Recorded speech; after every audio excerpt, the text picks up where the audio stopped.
Hello and welcome to LFC Focus. It is news time. Something has finally happened this summer. You may or may not have noticed that I've basically not uploaded for quite a while now. That's partially because I've been busy and also gone away on summer holidays and all that. It's also just because Liverpool have had a very, very quiet summer. I think we can all agree. But today, a little bit of news has finally broken that I think it is worth making a video about. That's right, Divock Origi, the Champions League final hero, the Champions League semi-final hero, the Merseyside derby hero who is forever etched into our hearts for the season that he's just had for Liverpool and the absolutely phenomenal goals that he's just scored, has signed a new long-term contract at the club with no release clause. Obviously, going into this summer, he only had 12 months left on the deal. I think if you rule out the last few games of the season and you ask someone in maybe about March, they probably would have said that they'd expected Divock Origi to be moved on and maybe even someone like Daniel Sturridge to actually have their contract renewed instead. However, because of what happened towards the end of the season and the really, really important part he played,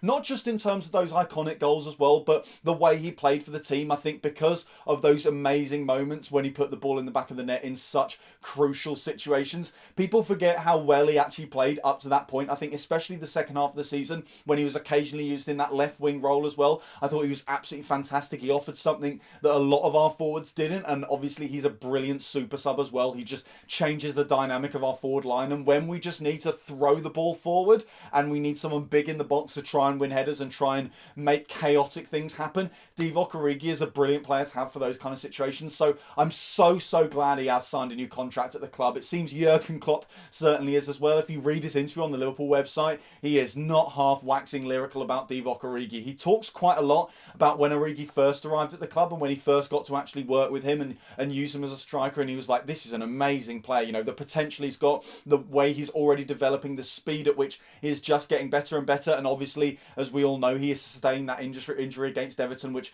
really set his progress back, because not only did it take him a while to come back, but by the time he returned to the team, the setup was totally different. I think the dynamic, the way we played slightly changed. We got a lot better as well, so it just became more and more difficult for him to break in.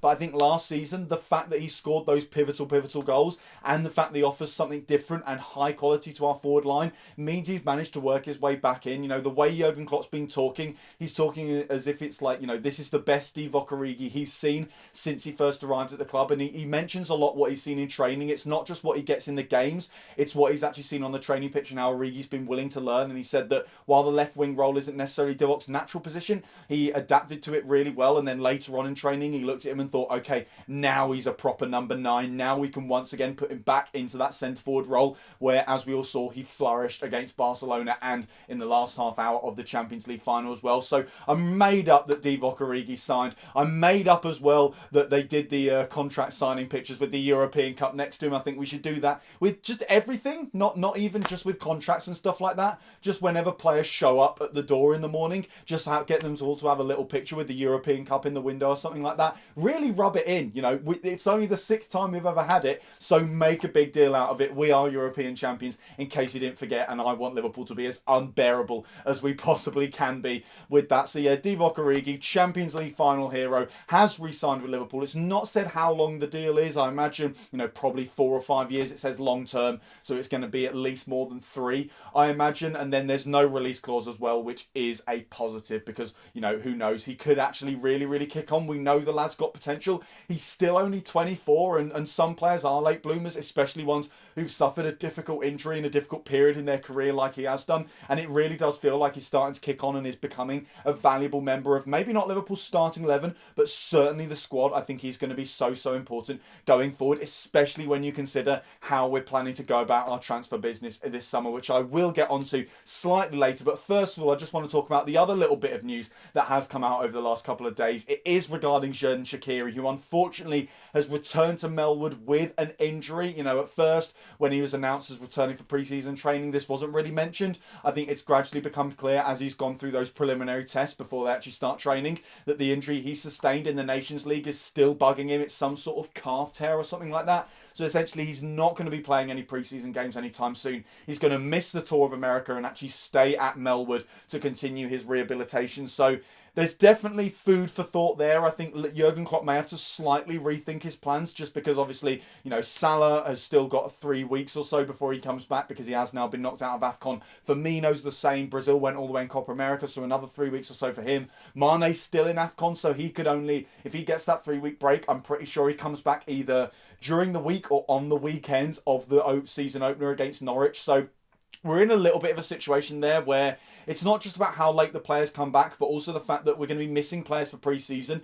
And really, you don't want players coming in for that big bulk of games at the start of the season who haven't really found their rhythm yet and rejoined with the squad and stuff like that and made their way back from their holidays. So I think that might slightly cause Liverpool to rethink their transfer plans. Obviously, Jurgen Klopp wants this to be a quiet summer, and I can sympathise with that in certain ways. I certainly think just splashing the cash for the sake of being European champions would be silly, because, the squad, this is the squad that won the European Cup, and while you can say that we need it to be bigger, it doesn't necessarily need to be better, and we want it to be, but I think it will probably actually get better with just the players we've got at the moment. You've got to think about the fact that if we bring players in, who's to say they're better than what we've got at the moment, especially when what we've got can even improve with another set of pre-season training, with more games together under their belt, with a trophy as big as the European Cup under their belt as well. I'd back Salah to kick on next season, Firmino, Mane, Henderson, Fabinho, Van Dijk, Gomez, all of those players I'd back to have an even better year next year than the one that they've just had. So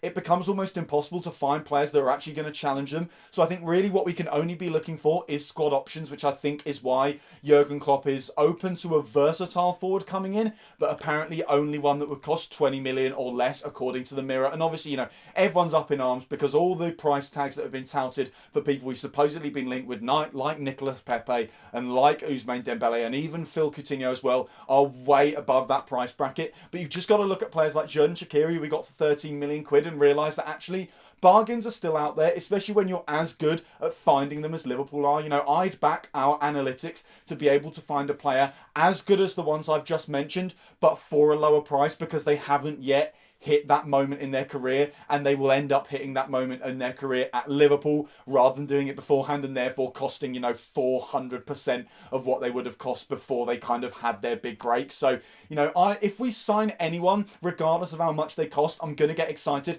I'm excited about this Sepp van den Berg kid, just because I know that we have a fantastic track record when it comes to bringing in young talent, and Jurgen Klopp has a brilliant track record when it comes to developing that talent as well. So I'm sure that kid's going to be great, and I'm sure any forward we bring in, no matter how much they cost, is going to be really, really good, especially if they're just going to be used as a squad option. You've also got to think about Ryan Brewster coming in as well, who Jurgen Klopp absolutely loves. So look, I'm not losing my head about us, having a slight lack of forward options at the moment. I'm not necessarily losing my head about the situations with AFCON and the Copa America. I'd potentially like to see us sign someone. Obviously, that mindset could change after seeing a few pre-season games. None of us are watching training, so it's possible that Brewster looks incredible, that Origi looks like Zidane, and Jurgen Klopp's like, look, we don't need to sign anyone because these guys are brilliant. And once they start playing in pre-season, we'll see that for sure. Obviously, Liverpool have their first game tomorrow, which I'm very excited for, because, Liverpool are European champions. I want to see them play no matter who it's against. It is, of course, away to Tranmere Rovers. I'll be doing a post-match video